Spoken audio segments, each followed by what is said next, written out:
Alejandra, uno de los temas que parece tabú y no sé por qué no se habla a fondo es el del embarazo adolescente.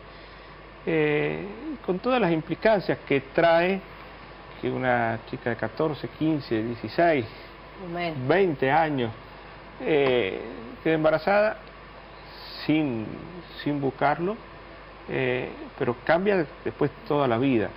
Y como son temas que parece que es mejor no hablarlo como que así no existen. Complicado. Sí, yo creo que me parece que ahí estás dando, bueno, buenas noches y gracias por invitarnos.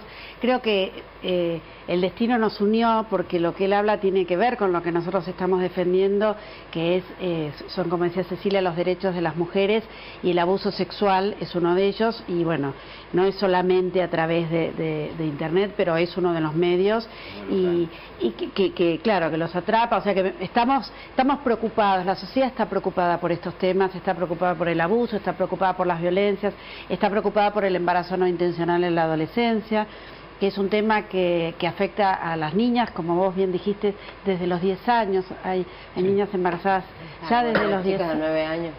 Claro, y bueno, y a veces cuando no sabemos qué hacer, porque nos angustia mucho, porque además hay muchas mujeres que les pasó a ellas, entonces, bueno, no hablamos, porque además eso toca temas que son difíciles de abordar, qué hacemos, y que vamos a hablar de cosas que no me gustan y que no sé si mejor si no las hablamos no aparecen, ¿no? No existen. O lo vinculan a lo religioso y a lo moral. Y ahí... Claro, y que está bien, digo, porque cada uno tiene derecho a tener sus creencias, yo creo firmemente que cada uno puede creer lo que quiera, pero eso no puede hacer que neguemos el derecho a las niñas a vivir una vida sana, una vida con un futuro. Digo, el embarazo adolescente no intencional es un problema para las niñas porque no solamente afecta a su salud, como vos bien dijiste, sino sus posibilidades de seguir educándose. Digo, una de las causas más frecuentes de abandono escolar está vinculado al embarazo no intencional. Y que por lo general se repite con un segundo embarazo en poco tiempo. Sí, hay en las cifras nacionales el año pasado hubo 96.000, entre 92.000 y 96.000 adolescentes que han tenido un niño. De esas, 7 de cada 10 es no intencional, cuando uno les pregunta. Y entonces ese es un tema importante. Cuando nosotros vemos la posibilidad de inserción laboral, las madres adolescentes tienen una inserción laboral mucho menos frecuente, tienen mucho menos posibilidades y la calidad del trabajo es mucho menor, entonces hay una reproducción de la pobreza, digo, y me parece que las sociedades tenemos que empezar a abordar estas problemáticas. Digo, yo quiero felicitar a estas mujeres acá en San Juan que vienen luchando a veces en contextos difíciles, porque en Buenos Aires es un poquito más fácil porque no nos conocemos, somos tantos que no nos conocemos y entonces, bueno, es como más fácil.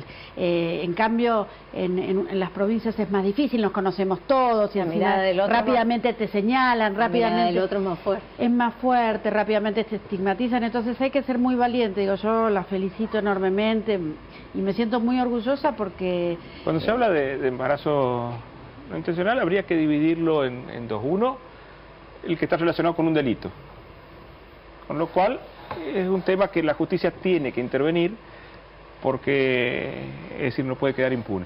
Y el otro, me imagino que es con la falta de información o falta de educación sexual de la chica, de la niña que se quedó embarazada.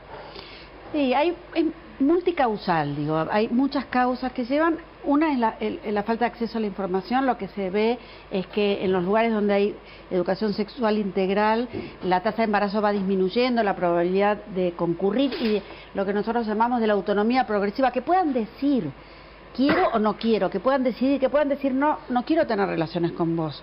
Digo, aunque el medio lo esté promoviendo y lo esté empujando.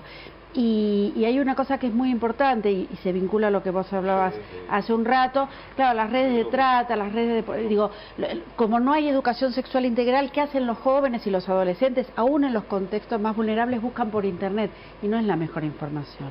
Entonces, la realidad es que este es una de las cosas, que es la educación sexual integral, y la otra cosa es... Y me hago cargo de lo que digo, no voy a hablar de San Juan, voy a hablar de otros lugares que conozco muy bien, que es que muchas veces los médicos y las médicas no somos lo suficientemente amigables con los jóvenes. ni con los adolescentes.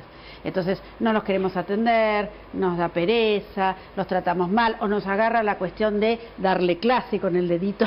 Decimos todo lo que tiene. El adolescente deja de escuchar a los 2 segundos. A los 2 segundos, porque además no son tontos los adolescentes.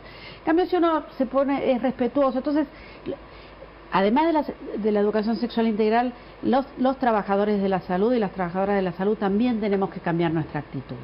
Digo, y los médicos y las médicas, a ver Cecilia si coincidís conmigo, también tenemos que bajar un poquito nuestro orgullo de lado y asumir que necesitamos de otros trabajadores.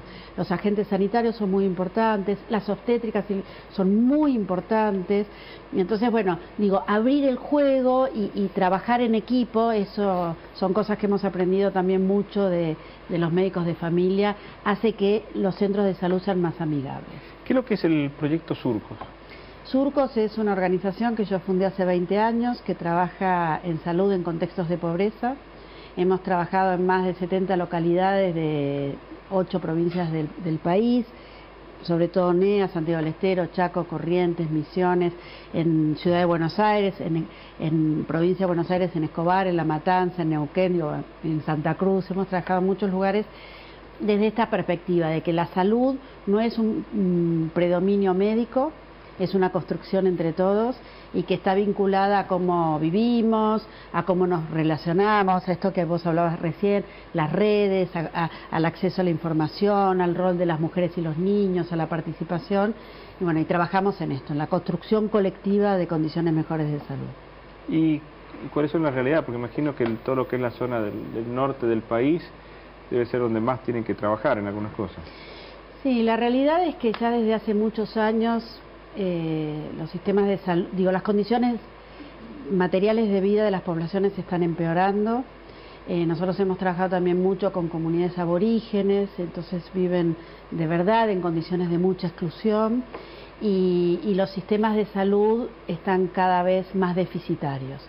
De hecho, hoy a la tarde estuve conversando con un jefe de servicio de un importante hospital del norte del país, que no voy a decir cuál, y estábamos hablando de temas del Plan Nacional de Prevención de Embarazo No Intencional en la Adolescencia, y este profesional estaba angustiadísimo por la sífilis congénita, o sea, niños que ya nacen con sífilis porque no se le hizo un seguimiento adecuado, y me dijo, yo en este momento tengo 10 niños internados que acaban de nacer con sífilis congénita, y que además, que no solamente ese es un drama para la mamá y para el niño, sino que además es una tragedia para el hospital, porque el tratamiento lo tenemos que hacer internado, porque si no se pierde, y son 10 días que ocupamos camas y recursos, o sea, tenemos que replantearnos. Y es decir, con una prevención, ese niño no hubiese nacido con ese problema y la madre se hubiese curado también antes de que pero por supuesto, con un tratamiento de bajísimo costo, y empiezan tratamiento y después no hay un seguimiento adecuado,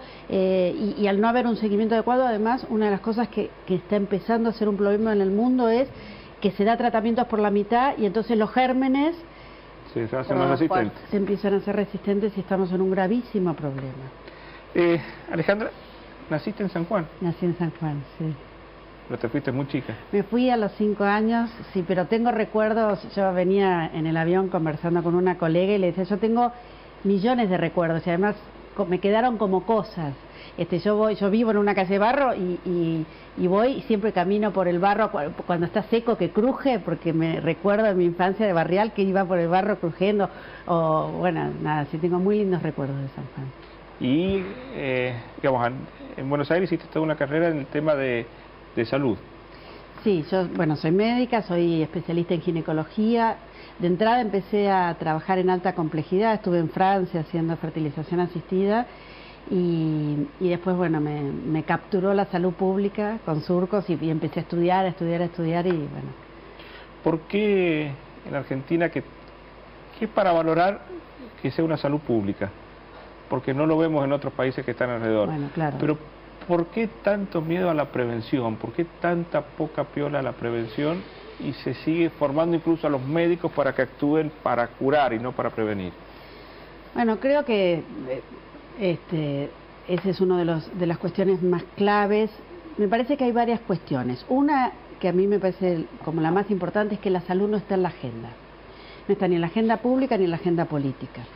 y de hecho yo hice un estudio y con el diario La Nación, con el cual vengo trabajando algunas cuestiones, entre febrero y marzo, de todas las noticias en La Nación, solo el 0,6% de las noticias estuvieron vinculadas a salud. Y no era que no había pasado nada. En ese momento salió la noticia de que había una disminución del consumo de medicamentos de 100.000 unidades por día, de que el presupuesto en Nación había disminuido el 2,2%, de que era probable que hubiera 54% menos de vacuna.